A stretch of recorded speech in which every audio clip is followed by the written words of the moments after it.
Hey, what's up guys? Welcome back once again. So दोस्तों, 4 retired soldier जो एक दिन जंगल के बीच में बने घर में जाते हैं और वहाँ घर में जो उन्हें मिलता है उससे उनके होश उड़ जाते हैं। ऐसा क्या है उस घर में, चलिए जानते हैं। कहानी शुरू होती है पहले किरदार से जिसका नाम है बेनी, जो कि आर्मी सोल्जर को मोटिवेशन स्पीच देता है और आज भी वो यही कर रहा है।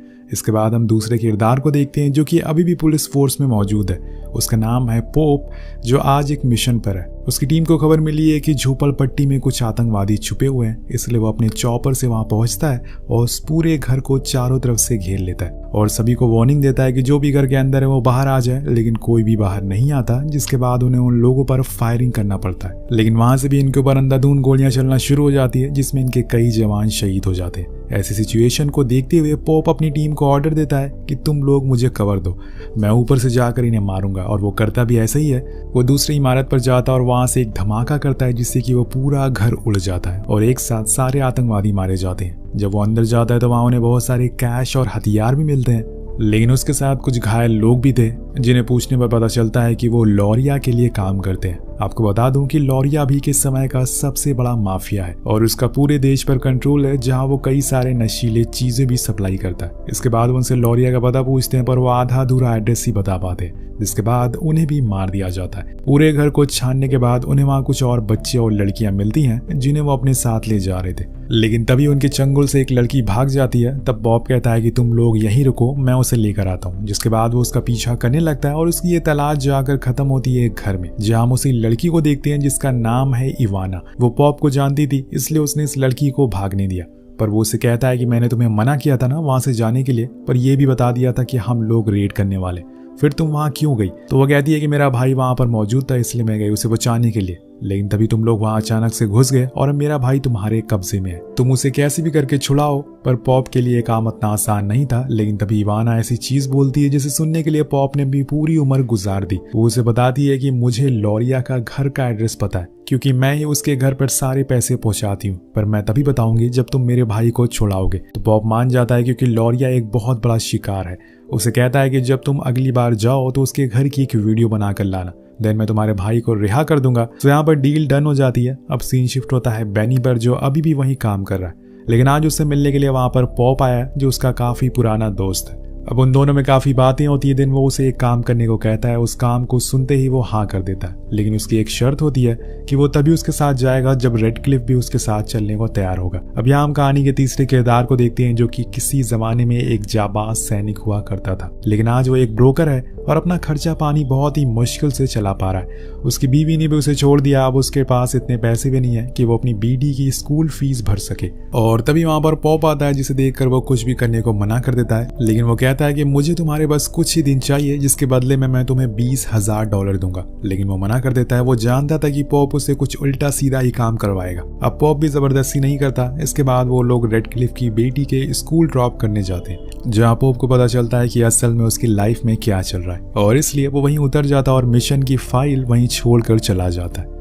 उसे पता था कि वो उसे मिलने जरूर आएगा। अब घर आने पे रेड क्लिफ को कुछ बिल्स मिलते हैं जिन्हें भरने की डेट नजदीक आ रही है, लेकिन उसके पास पैसे है ही नहीं और अब उसके दिमाग में पॉप की बातें घूमने लगती है। अब इसके बाद पॉप अपनी टीम के आखिरी शख्स के पास जाता है जिसका नाम है कैटफिश, जो कि एक पायलट है, लेकिन उसका लाइसेंस रद्द हुआ पड़ा है। उसके कुछ कांड की वजह से ऐसा हुआ था, लेकिन पोप कहता है कि मुझे इसे कोई फर्क नहीं पड़ता, तुम्हें बस मेरे लिए प्लेन उड़ाना है, अगर तुम वो कर सकते हो तो मेरे साथ आ जाओ। उसके बाद तुम्हें इतने पैसे मिलेंगे जितने तुम्हें अपनी जिंदगी में देखे भी नहीं होंगे।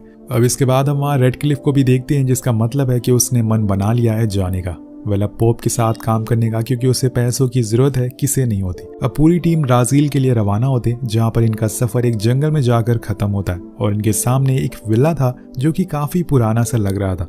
तभी उसके अंदर एक कार जाती और इसके अंदर थी इवाना, और इस कार में ही करोड़ों रुपए छुपे हुए थे, जिसकी कोई गिनती नहीं है। लेकिन इवाना का काम है वो घर के हर हिस्से को रिकॉर्ड करे, वो यही करती है। तभी उसके सामने लॉरिया आ जाता है, जो रजिस्टर पर साइन करने आया था, और यहाँ हम पहली बार उसे देख पाते हैं। इसके बाद वो यहाँ से सीधा घर चली जाती है और बाहर खड़े हुए लोग भी होटल चले जाते, जहाँ सभी साथ में बैठकर बातें करते हैं।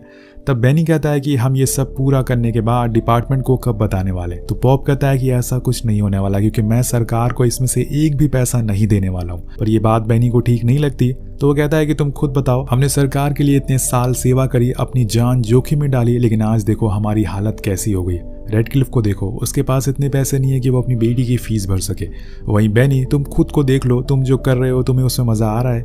नहीं ना, तुम ये सब जबरदस्ती कर रहे हो। ये सब बोलने के बाद वो सभी को छोड़ने के लिए उनके रूम तक जाता है, लेकिन बीच में सब कहते हैं कि हम ये काम करने के लिए रेडी हैं, लेकिन ये करने के लिए हमें एक प्लान बनाना होगा। तो पॉप कहता है कि मेरे पास एक प्लान पहले से मौजूद है, मैंने पूरी रिसर्च करी है जिसमें मुझे ये पता चला है कि हमेशा लॉरिया गार्ड के साथ ही रहता है, लेकिन संडे वाले दिन वो अपने परिवार के साथ चर्च जाता है। तब घर पे कोई नहीं होता है सिवाय कुछ गार्ड्स के। उसी समय हम घर में घुस जाएंगे और घर में जितने भी पैसे होंगे सब चुरा लेंगे और पूरे घर को आग लगा देंगे, जिससे पता चलेगा कि वहां पर कोई एक्सीडेंट हुआ है। तो रेडक्लिफ कहता है कि हमें एक वैन की भी जरूरत पड़ेगी, तो वो तुम कहां से लाओगे? तो पोप ने उसका भी इंतजाम कर रखा था, जिसके बाद वो वापस से इवाना के पास पहुंचता है और उससे कहता है कि तुम्हें मेरा एक और काम करना पड़ेगा, तुम्हें संडे के दिन लॉरिया के घर के बाहर वैन लेके आनी होगी। उसके बदले में मैं तुम्हें और तुम्हारे भाई को नया पासपोर्ट दूंगा और साथ में $2 मिलियन भी दूंगा, जिसे लेकर तुम किसी दूसरे देश निकल जाना और अपनी लाइफ आराम से एंजॉय कर सकना। अब ये ऑफर सुनकर वो मान जाती है, लेकिन आपको क्या लगता है कि अगर उन्हें वहां पैसे नहीं मिले तो ये क्या करेंगे? अब अगले दिन चारों लोगों को लेकर पॉप एक कंटेनर के पास जाता है जिसके अंदर असला बारूद भरे थे।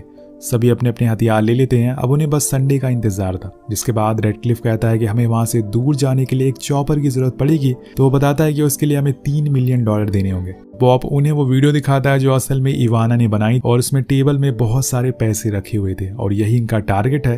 अब 2 दिन बाद संडे आ जाता और सुबह सुबह लॉरिया की पूरी फैमिली चर्च के लिए निकल जाती, जिसके बाद हम इवाना की वैन को देखते हैं जो घर के अंदर घुसती है, पर बीच में ही गार्ड्स उसे रोक लेते हैं। तब उनसे कहती है कि मैं बस ये कार यहाँ पर रखने के लिए आया हूँ, जिसके बाद मैं दूसरी कार लेकर निकल जाऊंगी। वो करती भी ऐसी है, लेकिन उसके पीछे से पॉप की टीम घर में घुस जाती है और एक एक करके सभी गार्ड्स को मारने लगती है। जिसके बाद वो उस जगह पहुंच जाते हैं जहां पर उन्हें पैसे मिलने वाले थे। अब वो घर का हर एक कोना और तिजोरी ढूंढ डालते हैं, लेकिन पैसे कहीं भी नहीं थे। अब ये देखकर इनका दिमाग खराब होने लगता है। तब रेडक्लिफ कहता है कि उस लड़की ने हमारे साथ मजाक किया, हमें धोखा दिया है, लेकिन पॉप को यकीन था कि पैसे यहीं होंगे, कहीं आसपास ही। वो थोड़ी देर ढूंढता है, तब उसे पेंट की स्मेल आती है और वहां पेंट के डिब्बे भी रखे हुए थे, यानी कि अभी अभी फ्रेश पेंट किया गया है। और जब वो दीवारों को छूता है तो उसे महसूस होता है कि ये अंदर से खोखली है और वो उसे उखाड़ने लगता है। और वहां जो वो देखता है उससे उसके होश ही उड़ जाते हैं, क्योंकि असल में लॉरिया का पूरा पैसा उसी दीवार के अंदर छुपाया गया था और ये इनकी उम्मीद से भी ज्यादा पैसा था। जैसे वो एक एक करके बाहर निकालने लगते हैं और बैग में भरने लगते हैं, लेकिन वो पैसा इतना ज्यादा होता है कि उनके बैग ही खत्म हो जाते हैं। तब वो उस घर में जितने भी बैग रखे हुए थे उन सभी में उसे भरना शुरू करते हैं। लेकिन अब पॉप उन्हें चलने को कहता है क्योंकि गार्ड्स आने वाले होंगे। लेकिन रेडक्लिफ को इतने पैसे देकर लालच आ गया था, वो और लेना चाहता था, इसलिए वो दूसरे रूम में चला जाता है जहां पर अचानक से एक सीक्रेट डोर से कोई शख्स उन पर हमला करता है। अब वो मरते मरते बचते हैं, लेकिन आखिर में सभी उसे मार डालते हैं। जब वो पास जाते हैं तो वो असल में दोस्तों लॉरिया था और आज उसकी किस्मत खराब थी, वो अपने परिवार के साथ चर्च नहीं गया था। लेकिन अब इनकी जान मुसीबत में पड़ने वाली है, क्योंकि 40 मिनट हो गए हैं और अब सारे गार्ड्स वापस आने लगे हैं, इसलिए अब इन्हें तैयार रहना होगा। वो एक एक करके सभी को मारकर घर से बाहर निकल जाते हैं और जाते जाते पूरे घर को आग लगा देते हैं। जिसके बाद ये उस जगह पर पहुंचते हैं जहां पर चॉपर इनका इंतजार कर रहा था, लेकिन उसके बदले में उन्हें $3 मिलियन देने पड़ते हैं। तब वो वहां मौजूद एक आदमी को दे देता है और फिर ये पैसों को लोड करना शुरू करते हैं। लेकिन कैटफिश कहता है कि पैसों का वजन ज्यादा हो गया है, हमें कुछ कम करना होगा। लेकिन रेडक्लिफ सारे पैसे साथ ले जाना चाहता है, पर वो बताता है कि ये आसान नहीं है, क्योंकि रास्ते में हमें 2 माउंटेन्स आएंगे जिसे इन पैसों के साथ पार करना बहुत ही मुश्किल हो जाएगा। यही बात वो भी कहना चाहता है, लेकिन वो नहीं मानता। और तभी वहां पर इवाना और उसके भाई आ जाते हैं, जिन्हें देखकर रेडक्लिफ कहता है कि इन्हें यहीं पर मार दो, हम इन्हें साथ में नहीं ले जा सकते। तब पॉप उसे बहुत सुनाता और कहता है कि तुम्हारा पैसे देकर दिमाग खराब हो गया, मैंने इनसे वादा किया है बॉर्डर क्रॉस करने का, मैं इन्हें धोखा नहीं दे सकता। अब कुछ देर बाद वो लोग उड़ जाते हैं और फिर बॉर्डर के पास पॉप इवाना को पैसे दे देता है और फिर वो लोग अपनी मंजिल के लिए उड़ जाते हैं। लेकिन यहाँ से इनकी दिक्कतें बढ़ना शुरू हो जाती है, क्योंकि इनके सामने आ चुके थे बड़े बड़े पहाड़ और चॉपर में कई टन वजन था, जिसे लेकर ऊंचाई पर जाना आसान नहीं होने वाला था।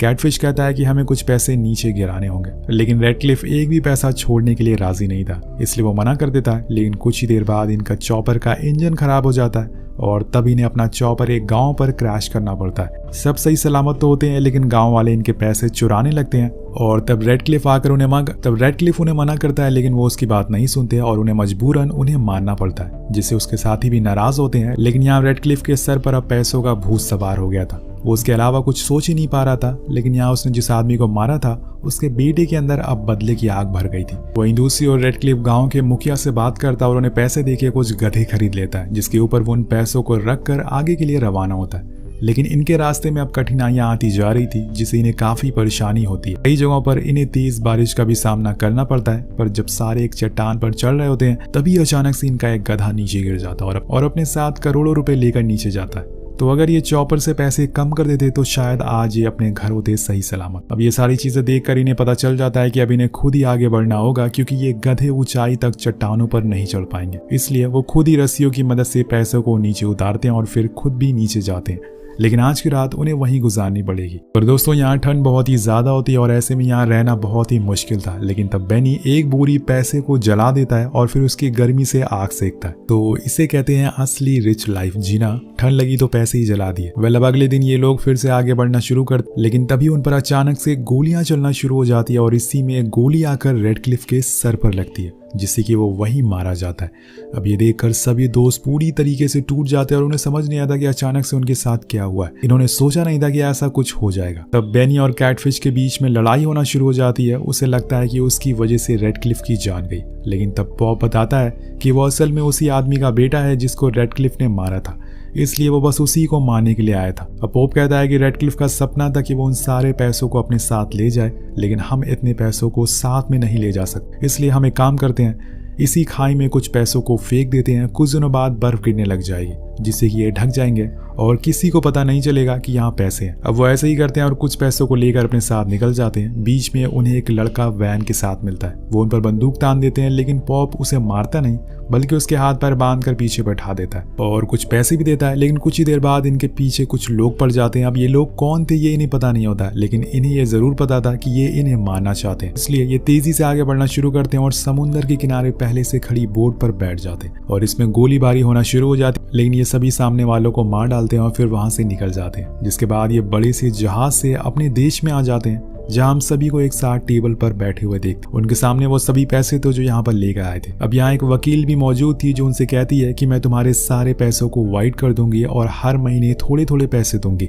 लेकिन पॉप फैसला करता है कि वो अपने हिस्से के कुछ पैसे रेडक्लिफ के परिवार वालों को दे देगा। जिसके बाद एक एक करके सभी उन पैसों को रेडक्लिफ के परिवार को देने का फैसला करते हैं। कुछ देर बाद बाहर निकलते समय बेनी पॉप को एक पर्ची देते हुए कहता है कि कुछ दिनों बाद हम एक बार फिर मिलेंगे। उसके जाने के बाद वो उस पर्ची को खोलता है तो उसमें कुछ एल्टीट्यूड लिखे हुए थे, जो कि उसी जगह के थे जहाँ पे इन्होंने 90% पैसों को छुपा कर रखा था। यानी कि अभी भी असली कहानी बची हुई है। पर आपको क्या लगता है, क्या इसमें रेडक्लिफ की गलती है? अगर वो उसी दिन कुछ पैसों को वहीं छोड़ देता तो उनका प्लान क्रैश नहीं होता और ये सही सलामत होते। आपको क्या लगता है नीचे कमेंट करके जरूर बताइएगा। इसी के साथ ये कहानी खत्म हो जाती है। Peace out.